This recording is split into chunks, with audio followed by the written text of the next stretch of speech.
Hello everyone and welcome back to my channel parenting recipes. Mama birds fly क्यों करते हैं? मम्मा ये ऐसा क्यों होता है?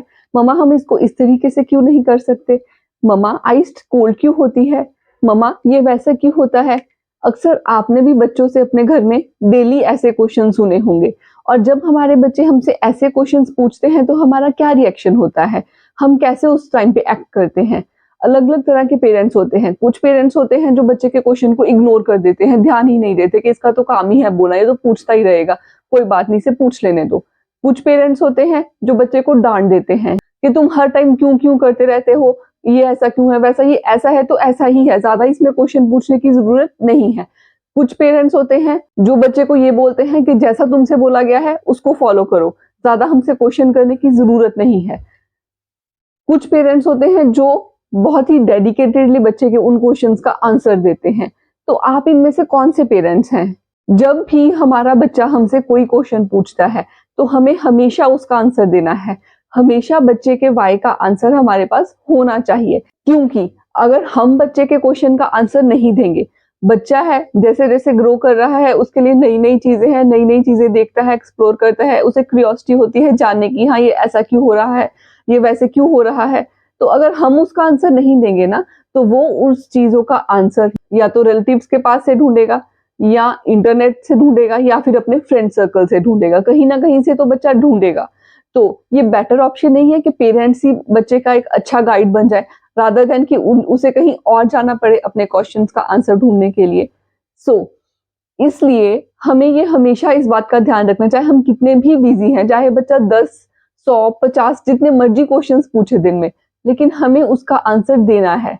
हमें खुद भी पता होना चाहिए। मोस्ट ऑफ द टाइम क्या होता है, हमारे जो भी फैमिली ट्रेडिशंस चलते आ रहे हैं, जो भी रिलीजियस बिलीफ्स चलते आ रहे हैं, शुरू से हम उन्हें फॉलो करते हैं। अच्छी बात है, फॉलो भी करना चाहिए, लेकिन हमें उसके पीछे का वाई पता होना चाहिए, क्योंकि आजकल के जो बच्चे हैं उनको हर चीज का एक लॉजिक चाहिए।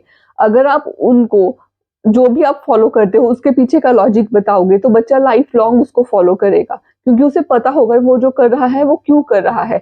मोस्ट ऑफ द केसेस में क्या होता है, हम जो भी चीज फॉलो करते हैं हमें उसके पीछे का लॉजिक ही नहीं पता होता, वाई ही नहीं पता होता कि हम क्यों कर रहे हैं। और मोस्टली लोगों के पास आंसर होता है क्योंकि ये तो ऐसे ही चलता आ रहा है, ये तो शुरू से ऐसे ही बना है, ये तो ऐसे ही करना है। तो ये कोई आंसर नहीं है। जब तक हम किसी चीज का लॉजिक नहीं ढूंढते, ब्लाइंडफोल्ड होके अगर हम चलेंगे, तो ऐसे हमारे बच्चे उस चीज को लाइफ लॉन्ग फॉलो नहीं कर पाएंगे। आजकल के बच्चों को हमें ब्लाइंडफोल्ड नहीं करना है, उनको स्मार्ट बनाना है।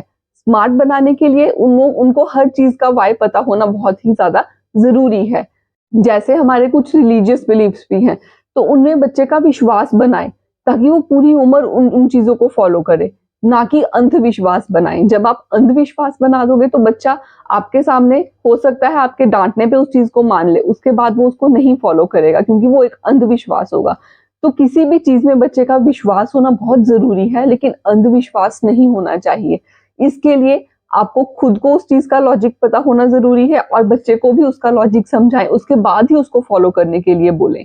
अब अलग अलग चीजें हैं, जैसे कि एक फास्टिंग को ही ले लो। फास्टिंग लोग मोस्टली क्यों करते हैं? बहुत से रिलीजियस बिलीफ्स उससे जुड़े हुए हैं, एक रीजन ये है। और इसका रीजन क्या है, अगर हम फास्ट रखते हैं तो हमारी बॉडी जो है वो ज्यादा हेल्दी रहती है, डाइजेशन अच्छी होती है, ओवरऑल हमारी फिटनेस इंप्रूव होती है, ये भी एक रीजन है। तो इस तरीके से उसके पीछे का जो लॉजिक है, जो एक्चुअल लॉजिक है, वो बच्चे को समझाना बहुत ही जरूरी होता है। ये क्वेश्चंस किसी भी चीज में हो सकते हैं, सिर्फ रिलीजन को लेके ही नहीं। हर छोटी छोटी चीज में बच्चा क्वेश्चंस ढूंढता है। जैसे कल ही मेरा बेटा मुझसे पूछ रहा था, ये स्पाइडर जो है ये वेब कैसे बनाता है, इसके पास ऐसा क्या होता है जिससे ये वेब बना सकता है। अब उसका आंसर मुझे खुद भी नहीं मालूम था, तो खुद पहले मैंने उसका आंसर ढूंढा, चेक करा, और उसके बाद उसको बताया भी कि हाँ इसलिए बनाता है। ये नहीं है कि इग्नोर कर दो कि हाँ बनाता है बस बनाता है, या ये ऐसे ही होता है, या मुझे नहीं पता। ये आंसर नहीं देना। उसका आंसर अगर आपको नहीं पता, खुद ढूंढो, इससे आपकी खुद की नॉलेज भी बढ़ेगी और आप बच्चे को भी उसका आंसर ठीक तरीके से दे पाओगे। तो अगर आपका बच्चा ज्यादा क्वेश्चंस पूछता है तो कभी भी उसको चुप नहीं करवाना, उसको और से ज़्यादा क्वेश्चन पूछने के लिए मोटिवेट करना, एनकरेज करना उसको और ज़्यादा से ज़्यादा क्वेश्चन पूछने के लिए। अगर आपका बच्चा कम क्वेश्चन पूछता है तो भी उसे एनकरेज करें कि वो ज़्यादा क्वेश्चन पूछे, ताकि उससे उसका क्या है कि माइंड की डेवलपमेंट बहुत ही ज़्यादा इम्प्रूव होगी, ब्रेन डेवलपमेंट इम्प्रूव होगी। बच्चा सोचेगा, उसकी सोचने की शक्ति बढ़ेगी। तो आज से कभी भी बच्चे के वाई को इग्नोर नहीं करें, उसे डांटे नहीं, ये नहीं सोचें कि वो क्वेश्चन ही पूछा जाता है, इसका तो काम ही ये है। उसको लॉजिकली सॉल्व करने की कोशिश करें। आई होप आपको ये वीडियो अच्छी लगी हो। अगर अच्छी लगी है तो इसे लाइक करें, शेयर करें, चैनल को सब्सक्राइब करें and don't forget to follow me on Instagram too. Till then bye bye and happy parenting.